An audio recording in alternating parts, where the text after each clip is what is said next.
what we refer to as the Hornaday Wilderness is the most significant de facto wilderness remaining in probably the southern portion of British Columbia. It's wild by nature, it's got a barrier of effort. A fellow by the name of William T. Hornaday hunted here in 1905. He wrote a book called Campfires in the Canadian Rockies about the area. It's still the same today as it was when Hornaday was here. It hasn't been logged, mined, dammed, burned. It's intact.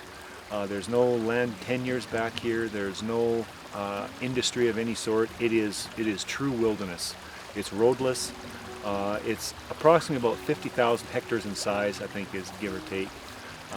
It's about as true wilderness as you're going to get. It has no protection. It's maintained its wild characteristics, free roaming grizzly bears, a full functioning ecosystem, large predators, prey. It's got a bighorn sheep population that winters, summers, springs and falls in here in high elevation, winter range. It's a true sheep hunt because there's no roads where you can easily see sheep. It's almost self-managed because of its remoteness, its ruggedness, its difficulty to access. We had an application in here. The BC government was pushing to try to get backcountry tenures so they could generate revenue on Crown land. So there was an application to put a horseback tours, hiking tours right here. Yeah. To capitalize on the water, the grass, the scenery, the wilderness values. And they would have put cabins, corrals, probably heli people in, heli people out all summer long. It would have been, this would have been lost for public use. Yep. For the wildlife values would have been out the window for commercial values. Right.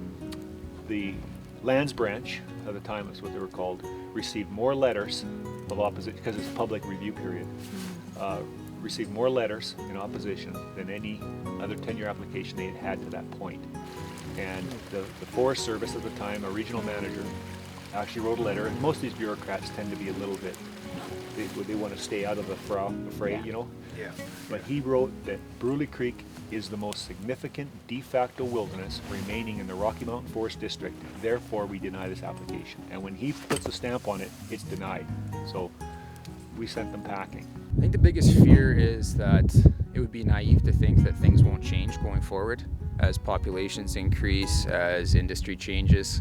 The Elk Valley's looking at a bunch of different cumulative effects right now. We've got 5 existing coal mines, other coal mine proposals on the table. There's logging, there's 3 communities that are increasing in size, more and more people come into the area. And to think that the values here won't be compromised going forward, I think it'll happen at some point, right?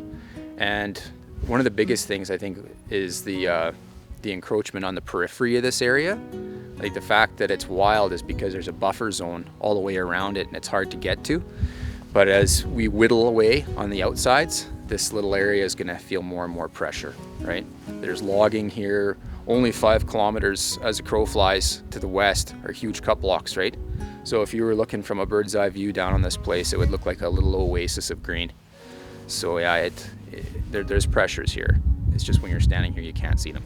So now there's another attempt. Again, we're trying again. It's in a recent initiative by the Premier to create a wildlife access corridor from the Montana U.S.-Canada border all the way up to the provincial or up to the national parks. And so this area is within that, and we want to see this as a wilderness component of that wildlife access area or wildlife access corridor. So that's going to be our latest attempt, and again, we have the provincial government actually initiated that, and hopefully we're going to be able to move this through to get some form of protection on this special place, on this rare endangered place.